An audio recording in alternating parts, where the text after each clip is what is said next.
ദഹന സംബന്ധമായിട്ടുള്ള പ്രശ്നങ്ങൾക്കും കുടലിൻ്റെ ആരോഗ്യത്തിനൊക്കെ ഇത് ഉപകാരപ്പെടുന്നു. അടുത്ത് നമ്മൾ എടുത്തിരിക്കുന്നത് ആശാളിയാണ് എടുത്തിരിക്കുന്നത്. ഇത് പ്രോട്ടീൻ്റെ ഒരു കലവറയാണ്.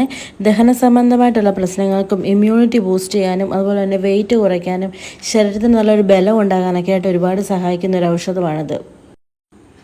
അടുത്ത് നമ്മൾ എടുത്തിരിക്കുന്നത് ധാരാളം ഫൈബർ, വിറ്റാമിൻ, മഗ്നീഷ്യം, അയൺ ഒക്കെ ധാരാളം അടങ്ങിയിട്ടുള്ള സൂചിഗോതമ്പാണ് എടുത്തിരിക്കുന്നത്.